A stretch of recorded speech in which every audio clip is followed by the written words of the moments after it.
Hi and welcome to the third episode of Compton Goes Pro. My name is Dan. I'm the editor in chief of ISO 1200 Education. In the last episode, we talked about the phases of Compton's transition and creating your own luck. In today's episode, we will talk about how to make a living as a pro photographer. Compton is just making the leap of faith going full time pro. This will be a really very exciting and insightful topic to talk about. As always, we will have a Q&A segment at the very end of the episode, so please feel free to submit your questions in the chat box. Now let's jump in right away and say hello to Compton. Hello Compton, nice to see you again. Nice to see you too. How are you feeling? Tired. Okay, Yeah. sure. Let me just switch the layout quickly. Here we go. So let's jump in because, as always, I have prepared a few questions like we talked Yeah. about. So, and off records, I have just learned from you that you have decided to make you're actually going 100% full pro with your photography business by by the coming June, the 1st. So, and you told me it's about 16 years, 10 months, and 7 days. Pardon. First of all, congratulations. Yeah, thank you so much. Sorry about that. Just choked up a little then when you said that because I'm still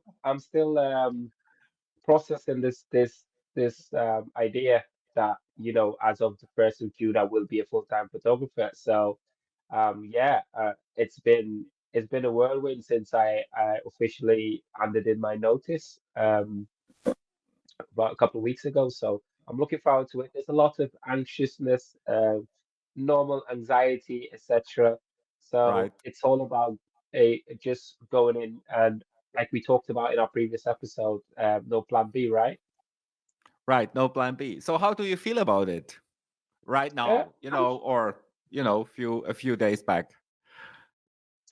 Anxious, nervous, definitely nervous, but I think given the support and the network that I've built over the past 8 years I've been doing this photography on the side, I think I'll be good.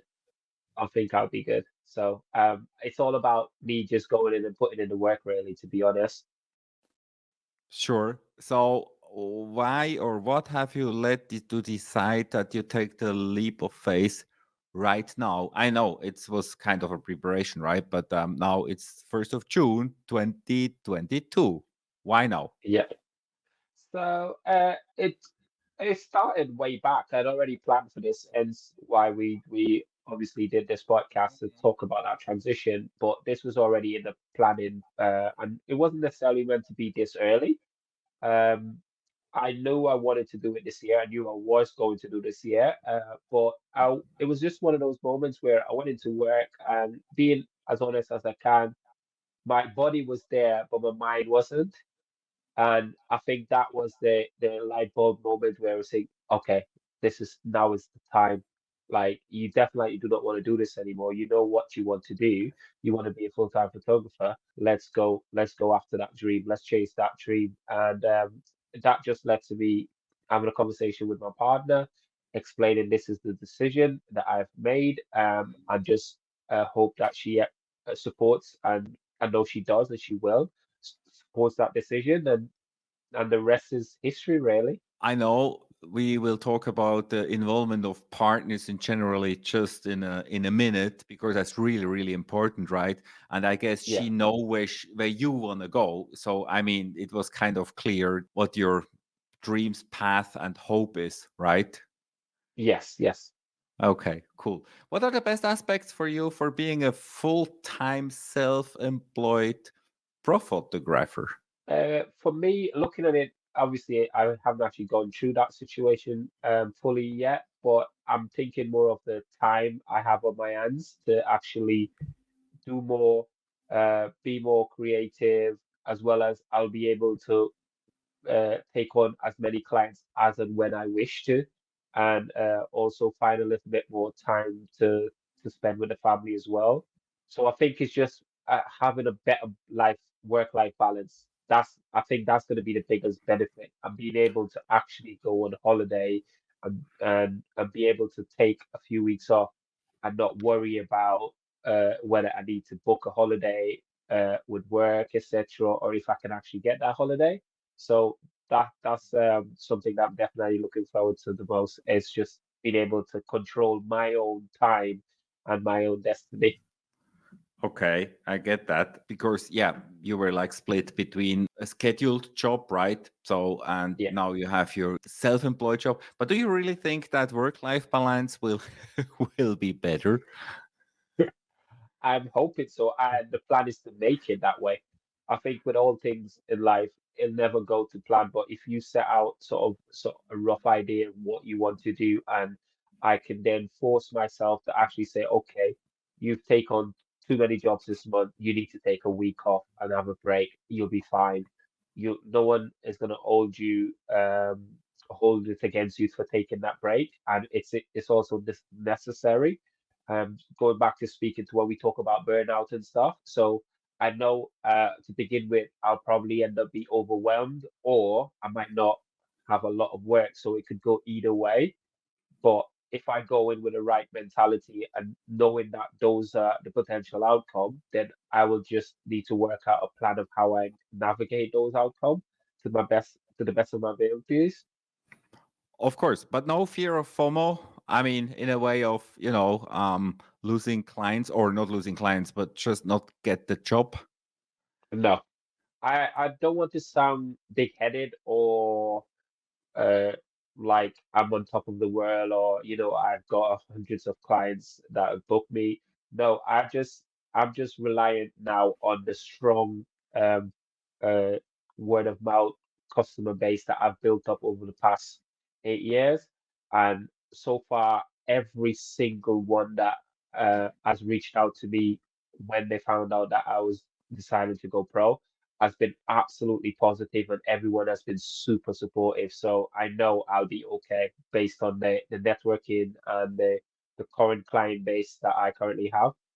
Let me pull up the message you have done a few days ago on social, right? So Yes. that's the one. From 26th to 31st, I will taking a couple days of rest. Da, da, da, da, da, da, da, da, da, da, da. I have seen that before we talked about it, so I wasn't sure what's going on. So what was Yeah. the motivation? I mean, I understand what the motivation is, but what was your take on putting that out there? It's just also it's a way of me confirming to not only myself but my client base that it's time. Now is the time. The time is right. The time is right based on my own personal feelings, based on my own personal push. Because I've always had people that will constantly say to me, you do great work, you're a great person." So at the back of my mind, I was always thinking, this has to be on my terms. That's the only way that I will feel comfortable in doing it. So that's the Right. reason why I did it. In terms of the social thing, it was just so that my clients know that, look, I'm all yours, ready, ready when you are. Let's go, let's have it. So it's just one of those. It's not, again, I don't want this to come across as if I'm trying to be big-headed or trying to sound like I'm the bee's knees of everything. But I think this is my time. Now is my time to shine. Now is my time to show the world how I can be creatively, how I can be in terms of a photographer, how I can handle and deal with clients, and how I can manage not only my time but my photography time in terms of family life as well as work life, and also have some free time to go on holiday. What do you think this personal point of view is this kind of a helpful marketing today? And marketing not in a way of calculated, but that's what people are connecting today. Yeah, I think I had this conversation today with a makeup artist that I work with, and it's all about, for me, I find it now I'm much more of a people person first before a photographer in certain jobs, which obviously puts me in good stand, because if you can get a client as relaxed as possible, and you can speak to a client in a way where you kind of like bounce off each other and you've got good ideas and and the shoot really flows. That in itself for me is why I'd look at it in a personal way, because I find that people buy into me and my character and my personality first before they see the results of my photos. So I think that's the reason why. So no problem there with being really honest and personal, at least on the social. Social is something short, right? So few people Yeah. see it. Most of the people don't see it, but it's kind of you put out the message, and you feel honest about that, and that's what's going to be next. Yeah, that's it. Okay. And I said, I just gotta be able know that it's all on me now. It's me or nothing. No one's gonna Right. bring the jobs to me. No one's gonna give me the work. I'll have to go out and earn that work, earn that job. And the best way for me to do that is by doing the best work I can do for the previous client. A few aspects related to the business foundation. So you just made the leap. So you're actually starting full time June 1st, which means money is always closely related, impacting your business and obviously private life. So Yeah. how will you deal with your potentially unstable revenue stream from now on? I mean, I know you booked solid, and but have you piled up some savings? Are you willing to go into debt? Have you kind of a plan for that? Yeah, there is a plan. So don't get it. I think don't want people to get it the wrong impression. There was a calculated plan as well. So I do have a couple months worth of savings saved up in case of a rainy day, and I've also got a bank of bookings, which we will speak about later on as well, and dealing with those as well. That will keep me going for at least another 6 to 7, maybe 8 months. So in terms of that, yes, there was a calculated decision, and there was also a savings uh, pot, which will enable me to go ahead and pursue this dream without any fear, at least for the first couple of months. Okay, because what we sometimes hear around the globe, or at least in the Western economy, is people going into debt first, credit cards or whatever, bank loans, but mostly credit cards, and then trying to get out of the hole. It seems that you, with 8 months solid booked plus some plans, you not never try to get into that hole, right? No, no, the plan is to not, no, the plan is to not. So Okay. I'm hoping, fingers crossed. Of course, and I know you will do that, but sometimes it's a different approach, right? To get Yeah, somewhere. Okay, cool. circumstances are different, aren't they? So it all depends on your circumstance. So Right, right, right. So we already established that you have a young son, or I mean, a young family that needs and also deserves your attention. So besides your job, but have you ever thought to bring in your partner into the business? Because sometimes our sorry, our better halves they potentially do back office. Sometimes I see photographer couples where she is the makeup artist or any other role that helps build a photography business. How's it on your side? unfortunately not, because my partner do have a very good and stable job that she loves and enjoy. She's actually had a recent promotion, so she works for a very well-known and very huge fashion brand here in Manchester, but they're also worldwide. So she's been part of that company now for I think 12 to 13 years, and she enjoys it and she loves it. So, but when it comes to the photography side of things, yes, she does support me and still do, because with how her support, I wouldn't be able to take on some of the jobs that I've taken on. And not just her, also her family support and my family support as well.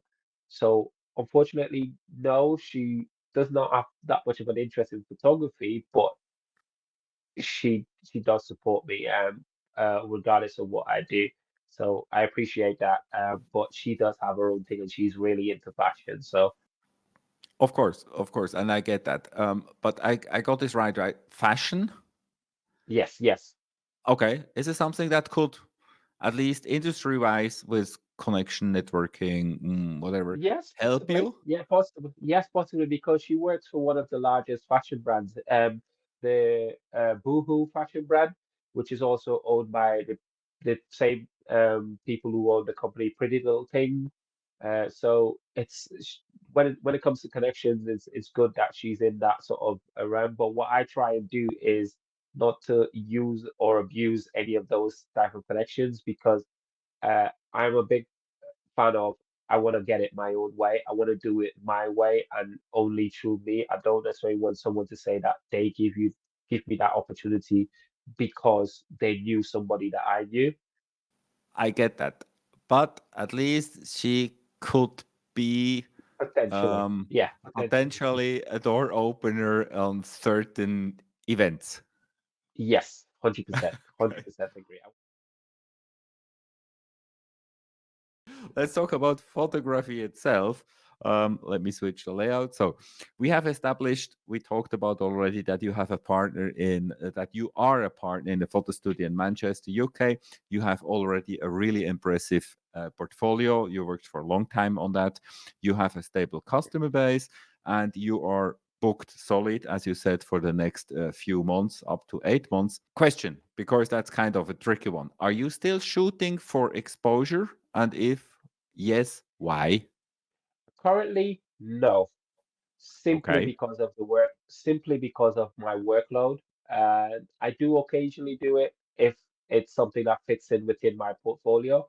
I wouldn't just do it just because of a model is available or a model is pretty or a model is handsome or I wouldn't just do it because of that reason. Or I know potentially you might do it because a model has a large following on social media, maybe sometimes that you can maybe leverage from.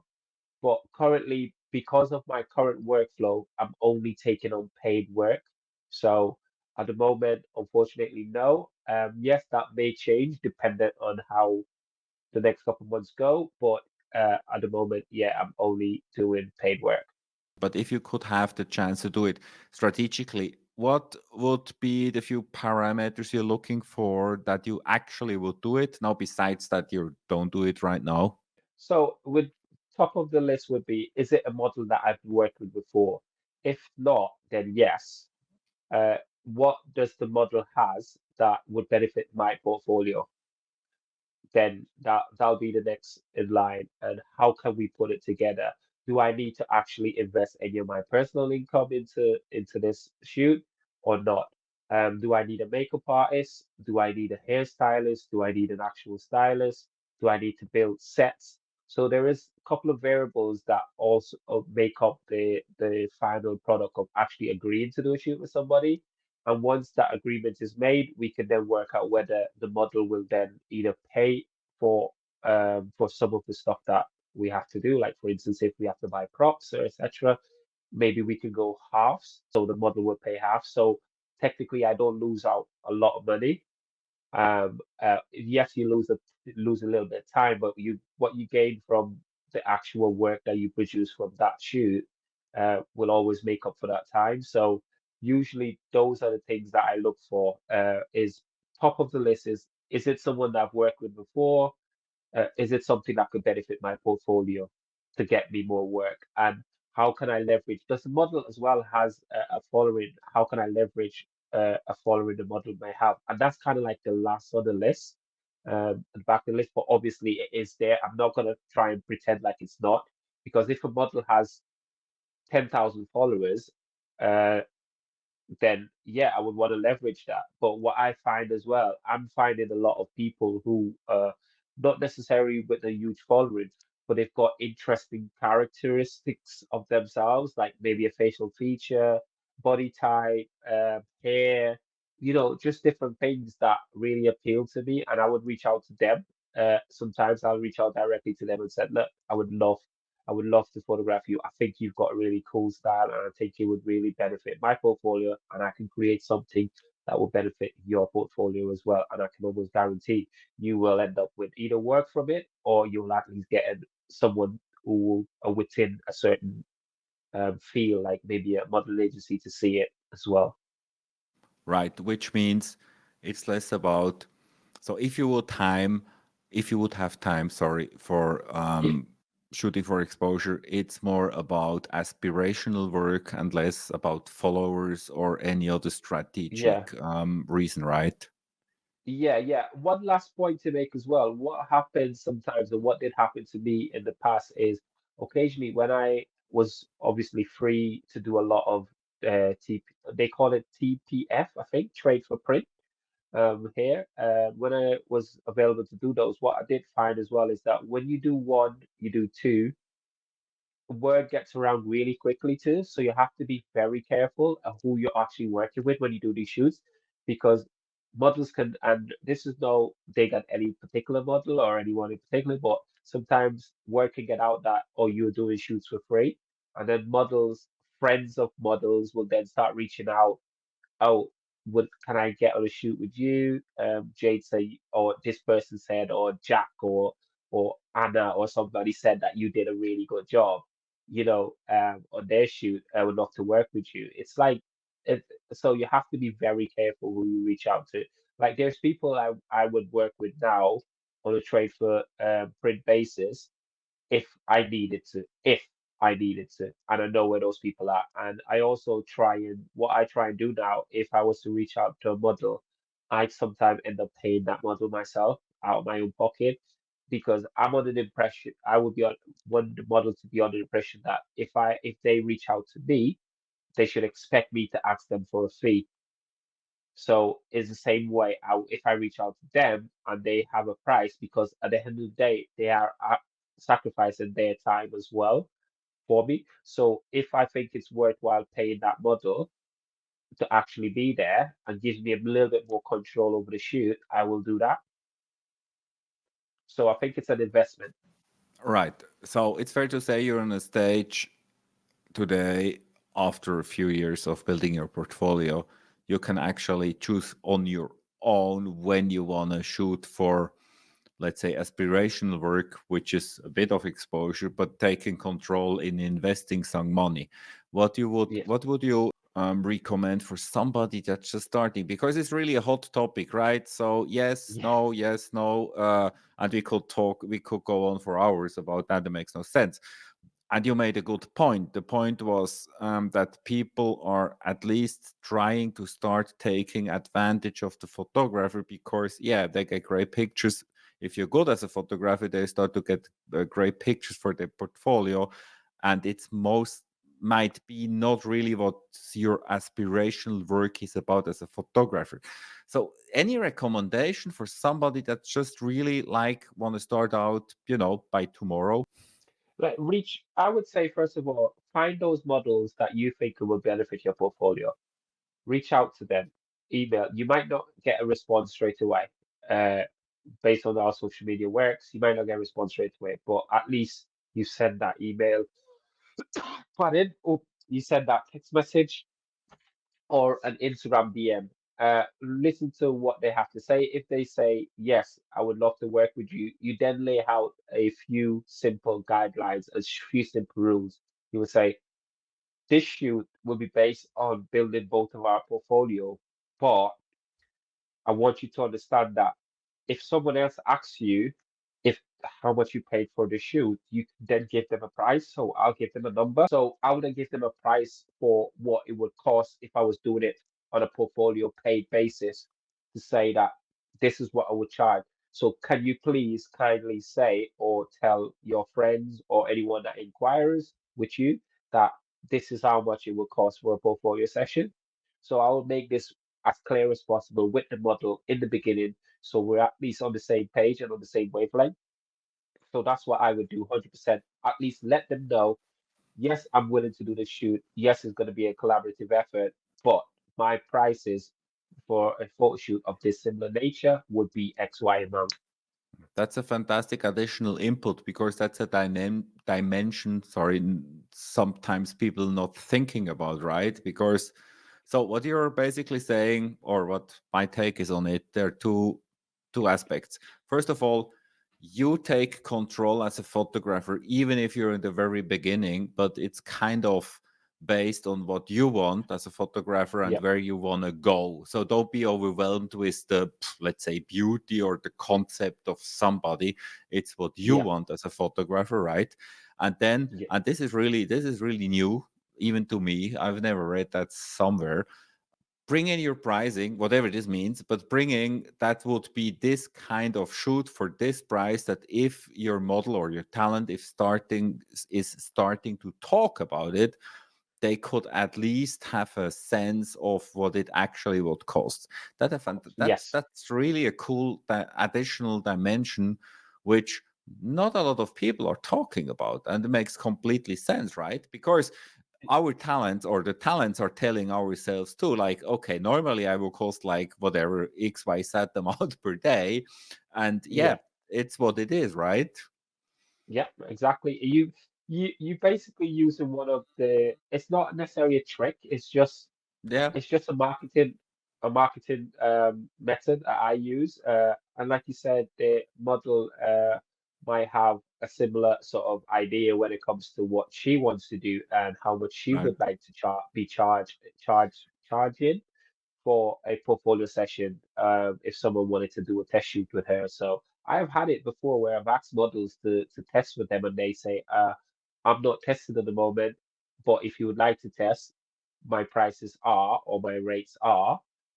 And what I then do is I keep those rates in a like a folder in like my notes so that potentially if I was to reach out or get in touch with a brand who would like to shoot with us and they're looking for models, then I can at least reference that particular model and say, okay, maybe him or her, he or she will be great for this particular brand. I already know what they were going to charge me for doing that shoot with the brand. I can then say, okay, I would like to book you for a job. This job is blah blah blah XY. Yes, you will get full pay as requested. Um, yeah, so it can work for you as well. And I know it's a bit hard to tell, and we talk about various levels just in a bit. But what's your pricing strategy? I mean, do you ask for a sitting fee? Do you offer any packages? I know you have different kind of mm, your lifestyle photographs. You have portraits. You're shooting for models. You're shooting for agency. But still, is there kind of a basic general idea how you're doing your pricing? Yeah, so everything has a price and a I have a list based on the job requirement as well, and it may change depending again on the job requirement. So if a brand reach out and the brand needs XY amount in doing, then I will either decrease or increase those rates based on what they need. So I do tailored packages sometimes, but there is a basic package for all my portfolio sessions, whether it be a modeling agency, similar to how I would do with an event or a corporate headshot. So I will take a deposit, which roughly between 20 to 25% of the final amount, so which is non-refundable. So I'll take that deposit, and on the day, I give the client the option to actually pay me on the day, the final amount on the day of the shoot. So they're not in a rush, or if they prefer paid in installments before the shoot date. So it always get paid before the shoot date. It doesn't always go like this, so I'm not going to go out there and say, yes, this is how it goes. Um, but it doesn't always go like this. So when it does not go like this, you have to have like a contingency plan in place. And for me, that contingency plan is to not release any images until I'm paid. So that's how I would approach it. That's how I would do it. Okay, not releasing any images means not even preview. So there's No. nothing they get to see before not whatever the payment plan is. Yeah, they can see the previews, which obviously helps because that would help them make that decision quicker. But I would always watermark the previews. But I do not, and I say this clearly to anyone listening right now, I do not watermark my final images that I put anywhere on my social media pages or on my website. Every single information that you need to know about me and how those images were created is embedded in those images. So watermarking for me is only when I'm sending out to my clients because it goes directly to the client and only the client can see those. and those are the ones that gets watermarked. Once the client has selected those images, the ones that they selected for me to edit then comes back to me. I didn't edit those. If everything goes to plan and I've been paid, once those edits are completed, I will then send those back to the client, and the client can post, reshare, they can send to an agency, whatever they wish to do with those images once everything's cleared and paid for. Right, right. Watermarking is a completely different dimension of discussion. Yeah. We could have Yes. separately sometime, but Yeah. yeah, I really get that. So, but do you have kind of a different workflow? I mean, regarding pricing, we talk about that workflow in the photography, but if you shoot for an agency or model for an agency, or if you have a, let's say, private photo session, or is it the same? So you have a sitting fee or Exactly the same. 20%? Okay, cool. So you make your business life streamlined, pardon, in a way that it's always the same, right?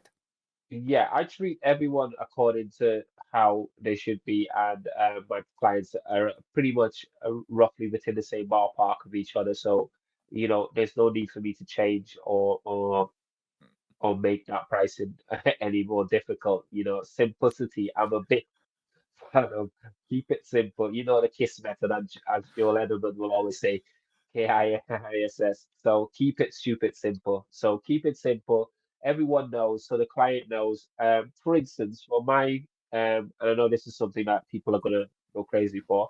So my shoots, I'm not gonna talk exactly about pricing. So for my shoots, the images that clients receive based on the job type starts from anywhere between 10 all the way to maybe over 100. And that would be 100 would be if I'm shooting for a brand, because obviously with a brand you would need a lot more images.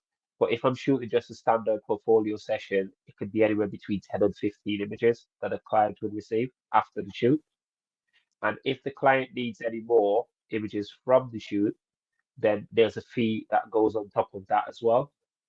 Yeah, just for closing this topic, you're kind of operating costs if you shoot for somebody in your studio, right? So in your Yes, environment, for you it's kind of the same, right? Your operating costs or your shooting costs are the same.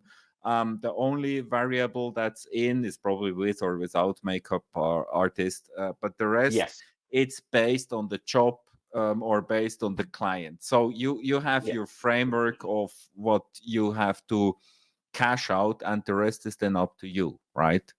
yes, yes, Okay. Okay. That makes it kind of simpler, or makes it kind of easier to simplify the basic pricing framework, right? Because it's y- always kind of the same setup. I mean, not yeah. technically, but workflow wise.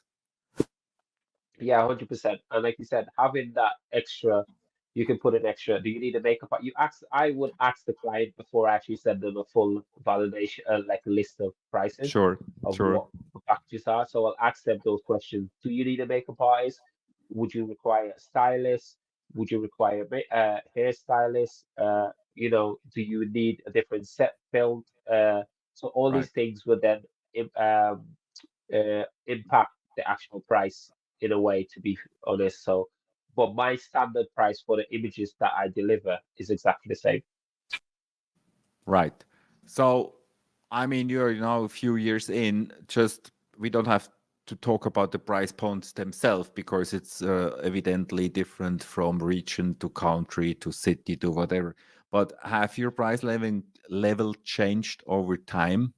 What was the Yes, approach there? 100%. 100%.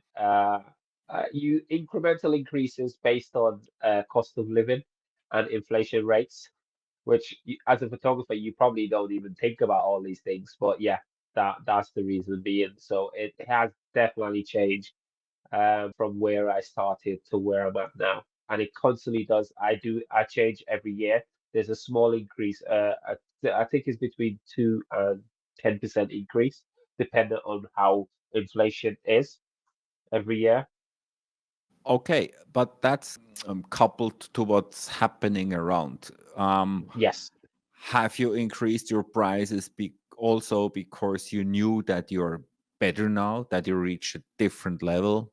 Not just the incremental ones, just like, okay, I have now this portfolio, I have this client, I want to level up. There is a little element of that in there as well, but it's not huge. It doesn't necessarily make the decision easier, but it is part and parcel of the whole idea of making those increases because everything else has gone up, cost of living's gone up, and also the level of work that you produce has gone up as well. So I talk about a lot about this, is knowing your worth as a photographer. How much do you think your time is worth to you? And if so, what price would you put on that time if you had to? Absolutely, but which means, or I at least feel it that way. So you already started quite high priced. We're not talking about the price itself, right? But you had the Yeah. confidence to get in on a quite high price based on what you think you are worth the work. Yeah, with Almost my nobody work is less. almost nobody is doing that because in the very beginning it's like, okay, I'm worth it, I don't have a portfolio, etc., etc. So and then they have a little bit more of leveling up over, let's say, the first 5 years. So but you started kind of in a, not in a top but quite high, and then you just raised it up incrementally based on the living costs.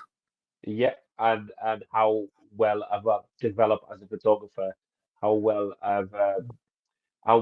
established I am within the industry.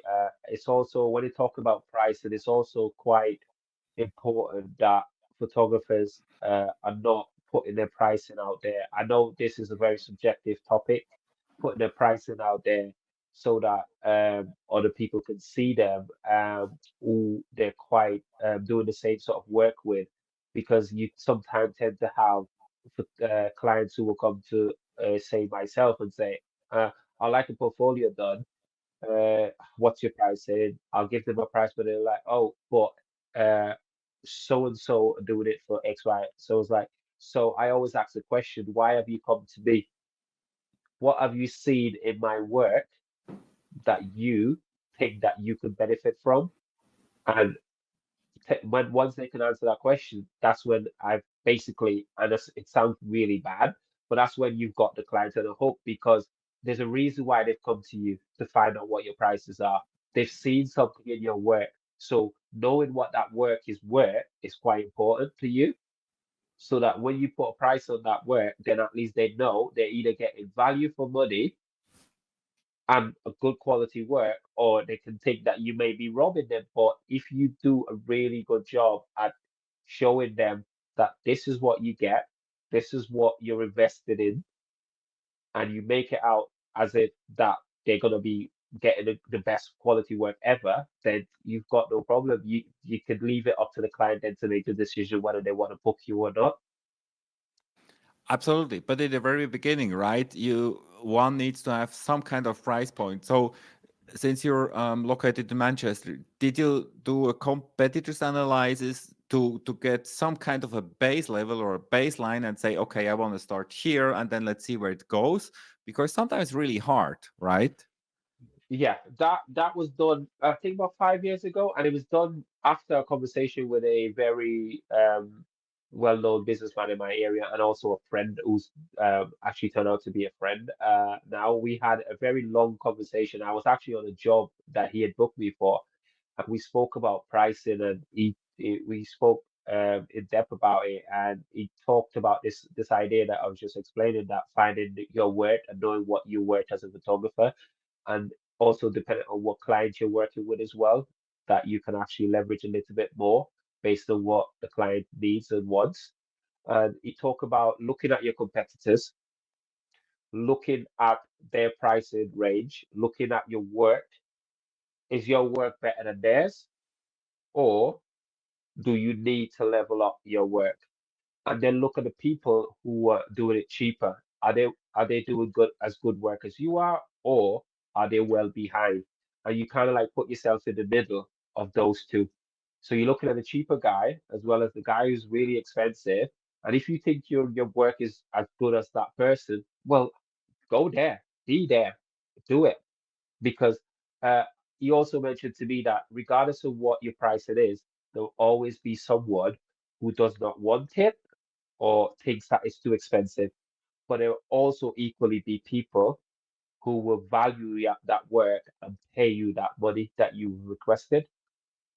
So yes, it might not come straight away, but if you stick to your principles and your pricing, you will get what you were when you ask clients. When clients ask you what's your pricing, or Absolutely. So we're back to taking you're in control, right? It's you that yes, actually determines where you stand or where you want to go. Okay, yeah, that's very inspiring. That's very inspiring. It needs a lot of encouragement, but yeah, that's the way to go. Okay, cool. it's tough, but tough decisions are not made easy, are they? So That's right. Probably it's called tough, right? yeah, Okay, let's talk photography trends. Because that's like with the pricing, up and down and new stuff, etc. So, do you follow any industry trends for adjusting your service offering for your clients in a quick way? Because you have come a long way, right? So, yeah, when we're not talking about industry trends regarding gear, because that's again a complete different planet.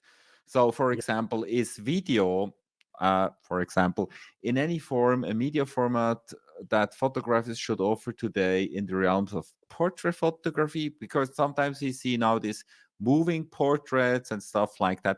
Is this something that are there trends you follow? Is this something you find unnecessary? Is there some request from people? What's your take on trends always in something that comes quick and might evaporate, right? So that's what trends probably are.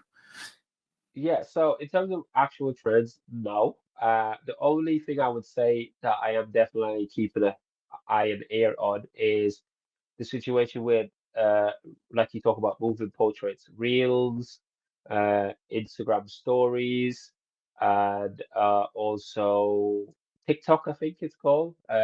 Yeah, so about staying on top of those trends and what's going on within those industry, but Of still course, showing of your work, course, of but course. showing your Sorry, work. but that's sounds rather for your marketing and not for your clients. Yes, So, yeah, or is this something your clients kind of request too because you're shooting yeah, models and influencers? So is this like an overlapping thing, or is this more yeah. a marketing promo messaging thing for you? It's about 50-50. It's about both because it also gives the clients or my clients an idea of what else I can create for them as well. So being able to do a little bit of both is quite key and important, especially in this day and age with the way social media is. And if you want to stay on top of things and want to be able to market to people, you be able to understand your client base and understand the people that follow you and what they're looking for. So one thing, I don't know how to say it's a trend, but one thing I definitely do is ask questions sometimes on my portraits, like what do people want? What do people want to see? What do they like? What they don't like? So just some market research, so I can actually see where I'm at, and am I going in the same sort of direction? Am I still going in the same sort of trajectory, or do I need to change a little or adapt based on this situation because reels are taking more of a priority rather than photos? So you will see now where whenever I post, and it's one of the reasons why we met, is I will do a lot of BTS work with my images. So you will see the final image, but you'll also see a package of BTS photos, camera information, as well as actual videos and stills of the actual setup. Of course, but that seems to be more likely for promotion for the photographer, him or herself, right? So I get the reels might be for models or, yeah, for talents that they actually also need it because social media is the way to go besides photography. So that seems to be like really, as you said, it's 50-50. So Yeah, it's listening to your clients, even if you I know that you don't, but even if you would run a very, very traditional classical portrait studio, so listen yeah, to them, what they actually might use the photos or the results for. It doesn't seem to be photos only anymore, right? Yeah, because those clients are your best sort of marketing tool in a way, Right, because right. the word of mouth is so strong, especially in this day and age when it comes to business. If someone could recommend your business to one person and that person goes there or books you or employs you for a job and they like what you then do, they will then share that with somebody else. So there could be a snowball effect from it. So what's about TikTok? I mean, I know what TikTok is. I know exactly how it works. So what's your Yeah, take let's not about stop. what's exactly what's your take about TikTok? Oh, Because that's a I completely different universe again. I cannot keep up. I'm on. Yes, you have to constantly. The problem I have, and I think a lot of other photographers do have, is I'm too invested in creating those photos that I need to take for that client that I completely forget that, oh, it would be great if I did a behind the scenes of this that I could use for a TikTok video to show people clients what potential clients what I can do. So I tend to sometimes focus more strongly on actually just doing my job. So I tend to forget a lot. So it's a very strategic thing you have to put in place as well to say that, okay, right, we're gonna take 10 photos. Once we get the shot we need, we're gonna do another shot, a couple of shots where we do some BTS to show how we got the shot. Right. So it's just an extra step that you need to take into consideration, in my opinion. And it's sometimes I would rather not take that step and focus on creating what I'm paid to create in the first Yeah, place. I will see on the same page because, but I'm the old generation already. So, but I really think, and that TikTok won't go away that fast. That's not the No, point. But no. I am not sure that that would be the target audience. But that's again, I mean, that's another story. Yeah, So, but anything yeah, is possible. anything is possible, right? So let's move on before I get myself in hot waters here. So besides your basic studio portrait photography, what we talked about quite a bit over the last three episodes, so the services, what would you like to add additionally to your service portfolio soon? Any dreams, hopes, wishes? I would like to have a in-house team. And when I say a in-house team is a makeup artist, a stylist, and a maybe a creative director or an assistant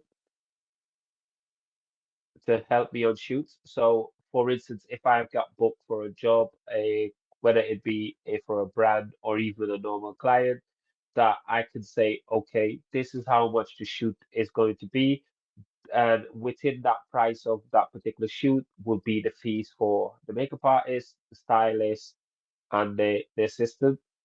And if I need to hire equipment as well for that particular shoot, etc., or I need to get props, everything will be included in that one package, and that will be explained to the client upon booking. So that also takes out some of the stress of the makeup, the wardrobe, etc., from the client and brings that onto me. So myself and my team would then have to execute that. So that would be the dream, is to have I have people now I can call on, but I want to have someone that's in-house, not necessarily someone that I'm employed or I employ. It's someone that I could call on literally in the drop. Like if I've got an inquiry now and I need to do a shoot tomorrow morning, I can go to that person and say, "Are you available? Yes or no?" Like yes, I am available. So yeah, having it in-house creative team. A makeup artist, hairstylist. If you can have a makeup artist that does both makeup and hair, superb. That takes one job one step out of the equation.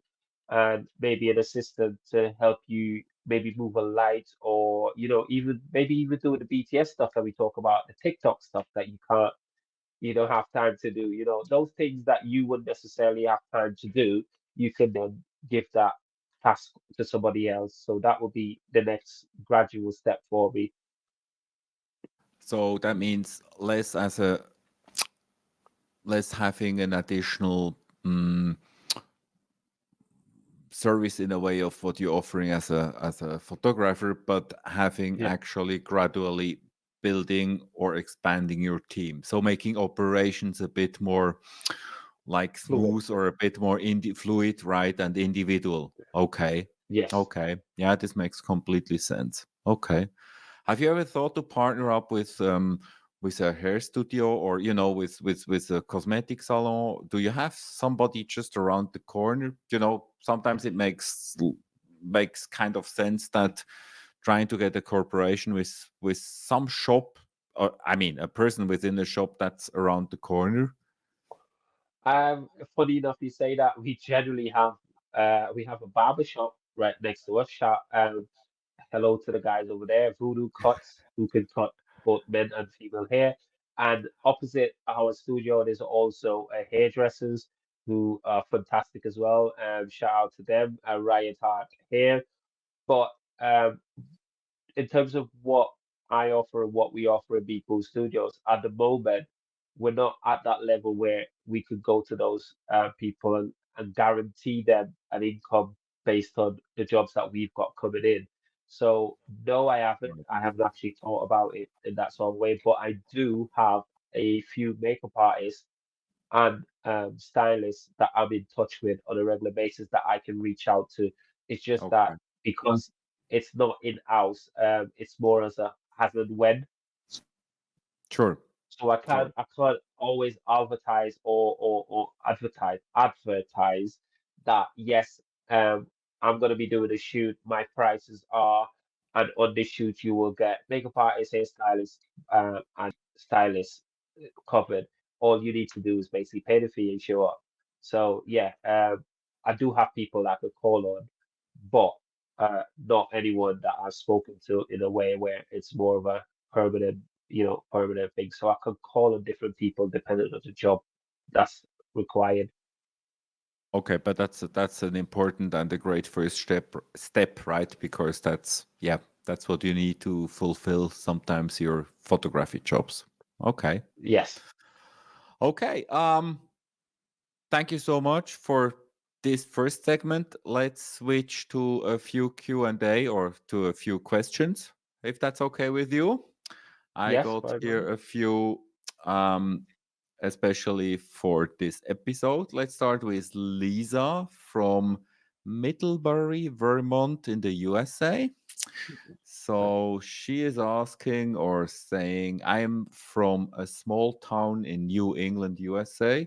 My question is there still enough demand from clients so that's worth pursuing a career as a portrait photographer, even in a small town like mine, which means it's not Manchester probably or Paris, so it Yeah. seems to be a really small town. Um, what's your take on everything's possible? Yeah, you can create that demand.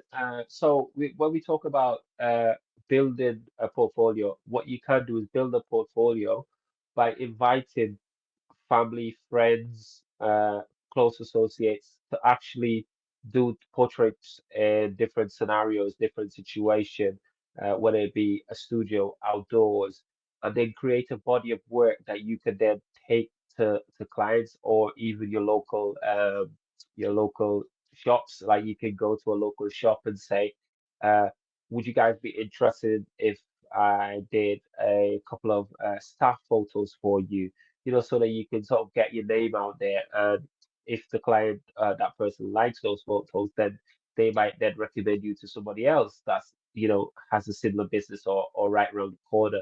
So for me, for her, what I would definitely say is try and get a body of work based on what you want to do. So whether it be portrait, fashion, get a body of work, build a body of work. It might take you a month, it might take you a week, it might take you a year to build that body of work, but just dedicate yourself to building that body of work, which you can be absolutely proud of, and you can say, yes, I'm comfortable now, I'm happy now, I know how to shoot for different lighting scenarios, I know how to price my work.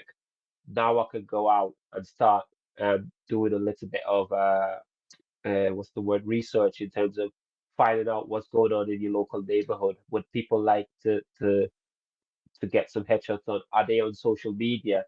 Would they like some marketing material for the social media channels?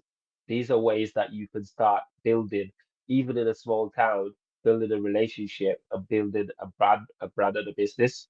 So, follow-up question from myself, right? Which means because we had a lot of talk about exactly that, and I always hear the same kind of basic approach from you. So it doesn't matter if you have like a community of 1,000 people, so or a really small village, or Manchester, which has, I don't know, a few 100,000.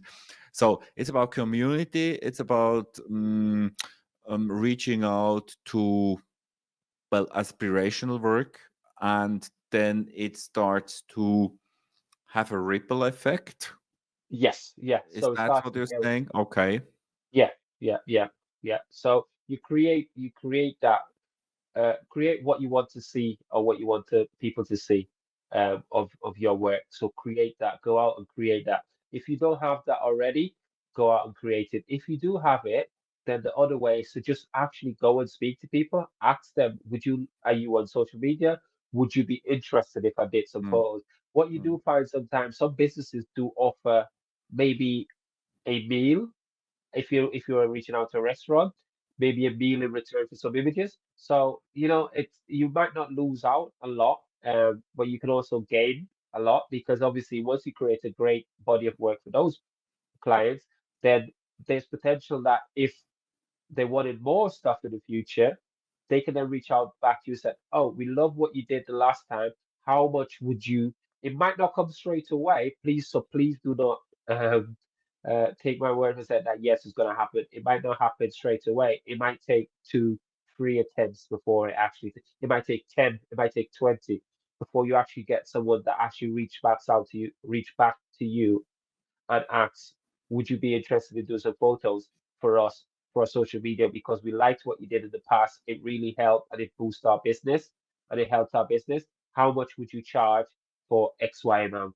Or how much would you charge for doing 2 hours worth of photo shoots for us? So, that's how I would definitely approach it. Absolutely. And um, even a small town or small community is in a way embedded in a larger area, right? So the ripple Yeah. effect will kind of, well, spread in the whole county at the very end. So you have Y- to start at one point. That's what you're saying, right? Yeah. And if you think there's people within the industry that uh, already your competition in a way, then look at what they're doing and again, create work that's either on par with what they're doing or better. Try and create work, get better at being a photographer. And then once you've established yourself in terms of your gear, your lighting, your style of working, your editing, your workflow, then go out there and get active. Find what people are interested in, what people would like to see, what people would like, for their social media, for their branding.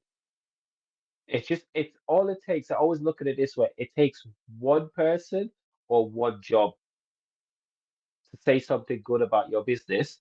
And that I feel it might not come straight away. The ripple effect happens from that. So one last question before we have to finish up this one. So let's take Florence from Carcassonne in France. Oh, cool. Um, Wow. Cool. yeah, wow, France, so cool, international.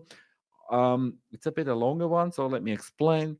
Are online photo contests a way to grow my credibility? So, Florence, especially if I am winning some merits, so meaning making some places, do clients care about that? Because it always has an entry fee, and sometimes that's quite a hefty one. So it seems we're talking about online photo contests, so not not the ones that are in the UK or somewhere by photo clubs. So do they actually matter? And what's obviously more important, do clients care about what you I win there? personally, I personally haven't entered any, and I haven't paid for anyone any to enter any competitions. So thankfully that hasn't been something I had to deal with. But personally, I feel I don't think client cares unless you are winning the Nobel Peace Prize or something for your photos. Then you can tell one person now, and they'd be like, okay, cool, that's really nice.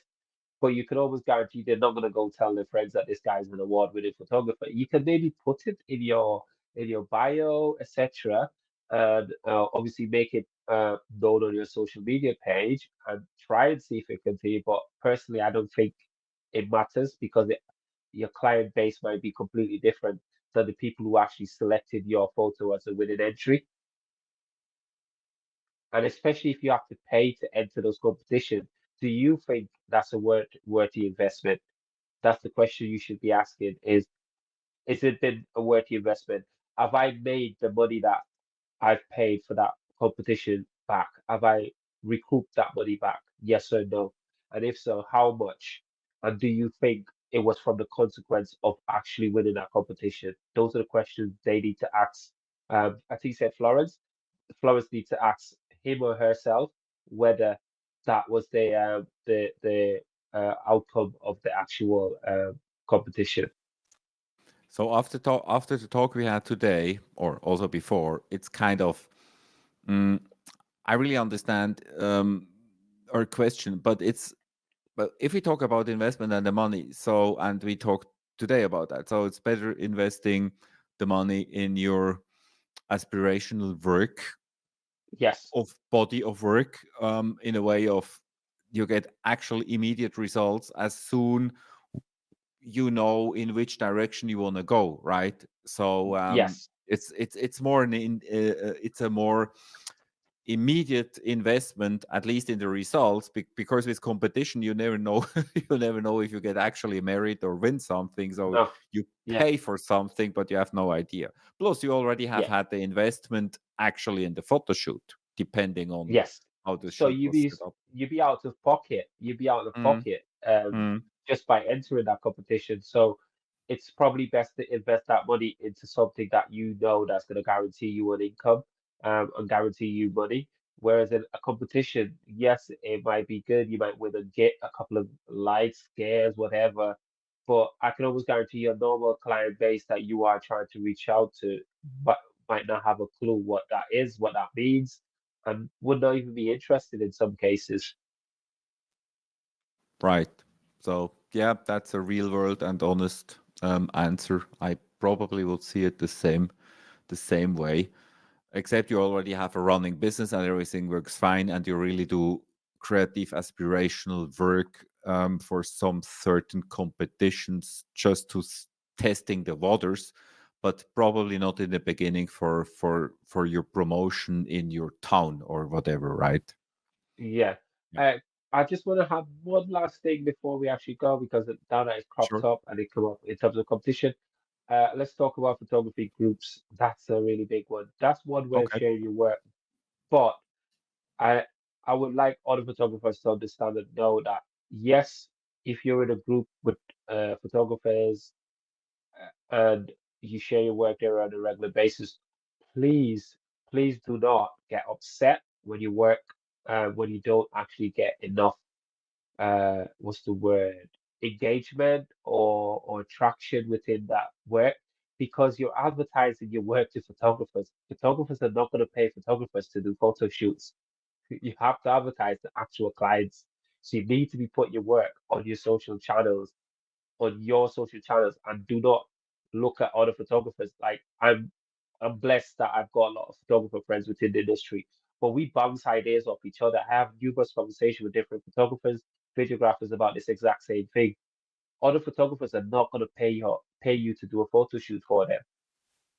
It's people, normal clients who you need to be targeting with those same marketing things where you're going into groups and posting stuff. So it's important if you are in a group, please don't get upset or be disheartened if you don't get enough engagement because engagement does not pay the bill if you're not actually getting anything through the door. If you're not getting any paid clients through the door, you can have 1,000,001 people engaging with your content, but if you're not getting paid bookings from that engagement, what's the point? Because at the end of the day, are you doing this for, as I say, a hobby, or would you like to make it a career? So that's how I have to look at it. And I've don't get me wrong, I've benefited from being in these groups and being a part of these groups. I'm still part of a lot of these groups anyway. But I look at different ways. I'm from the outside. I'm starting to look at different ways how I can actually help people to understand that yes, it's great to be in this group and get encouragement from your fellow photographers, but your fellow photographers are not going to be paying your bills. They're not the ones who are going to be paying you. Absolutely. So a few selected photographers you have around you can be even worldwide. That's for you more like a mastermind group. So bouncing off ideas, Yeah, marketing experience, pricing, etc., etc. But that will be never helpful for selling anything. So yeah, no, absolutely, absolutely. So thank you really for again for an inspirational and a very very insightful talk. For you dear viewers, please remember to visit iso1200.live/compton, which is on the banner here, to submit your questions for the next show. I hope you gained some insights, inspiration, and had a good time. Thanks for watching and listening. And again, Compton, it was an absolute delight, and we really wish you all the best for June 1st. So yeah, it will be fantastic. So let's it talk in a will be. month. It will be Let's talk in a month about the first little progress. progress. And yeah, it will be great. Anything to Yeah, add here? definitely. No, I just want to say thank you to everybody. Thank you to yourself for absolutely taking the time to listen and to engage with my story, my journey. It's been an absolute pleasure as always, and I enjoy sharing that story because, again, what people see on social media compared to what real life is when it comes to this genre, when it comes to photography, when it comes to the business side of everything, it's completely different.